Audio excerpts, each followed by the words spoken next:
People will aspire to be what they know is possible. If they don't even know that a profession exists, how could they aspire to it? Many kids have no idea what accounting is. I am Kimberly Ellison-Taylor. I am a certified public accountant, and I am here to talk with you about accounting careers. So I'm excited about having someone who's a good communicator who can represent the profession. What she wants to empower youth to do is to become educated and find an area that they would like to grow into in a career, and one that will sustain them through life. She knows it's possible, and she looks into the eyes of those elementary school students and knows that whatever's going on in their life can be overcome too. She talks about how you need to make sure that you're getting all that you can in school, because it's not about where you start, it's where you end. And your education can definitely put you on the path to be where you want to be in your life. What she does is she takes everything she knows, like rolls it all into one, makes it better, and then gives it to us so that we have even more of what she had. I once said that every student should have a course in accounting. It really is about good thinking, good problem-solving skills, and good judgment. I think it starts early. So to her, it's more or less really going back and getting that younger generation because it is a mindset. And I think she attested back to that's where it started for her, having those really great teachers in our elementary school and in our middle schools that were really there to encourage and nurture.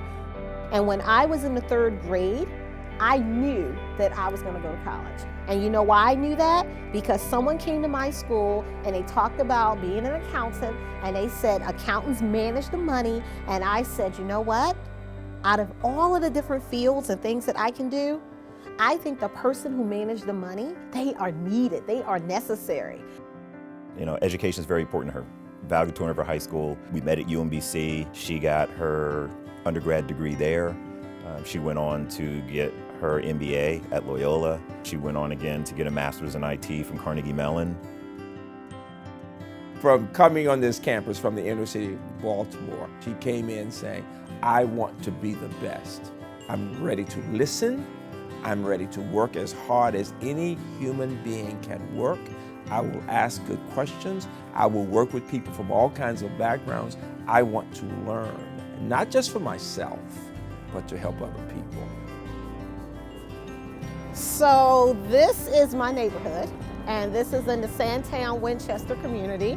This is the daycare center. It's still a daycare center where I had my first summer job, and I would come right across the street. Now it doesn't get any better than that. A blue chip job, making $3.35 an hour, and I was rich. I was totally rich. She mostly motivated herself from the time she was a little girl. You know, she sort of knew what she wanted in life. So she never wanted dolls. She always wanted books.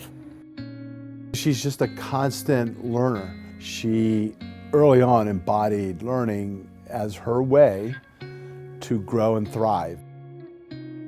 She was always really focused, studying for that CPA exam. I mean, I remember how important that was for her, and how I, would kind of make fun of her and say, are you really gonna stay in a hotel to study? And she was like, yeah, I have to. That's how important it is. She always knew what she wanted to do. She always wanted to be a CPA.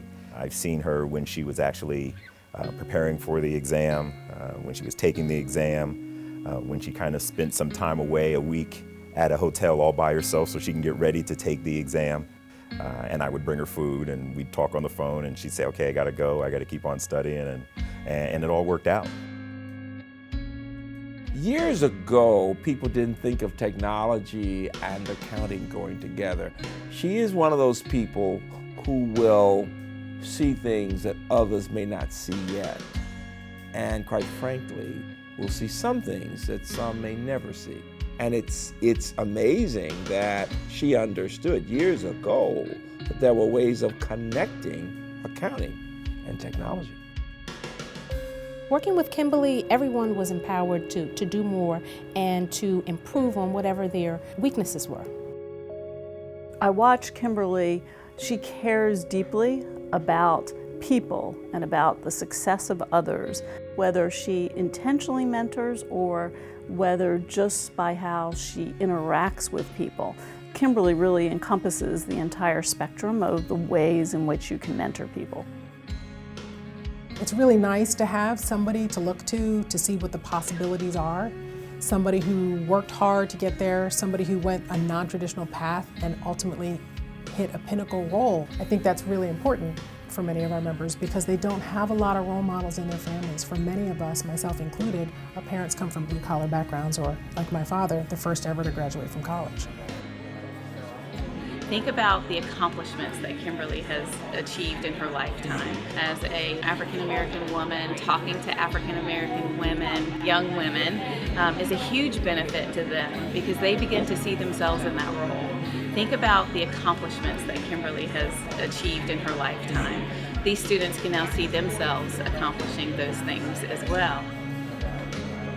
You need to make sure that you have an attitude of excellence, an attitude of always pushing and pressing forward, an attitude that says, I'm going to be the nicest person I can be. I am going to pay it forward.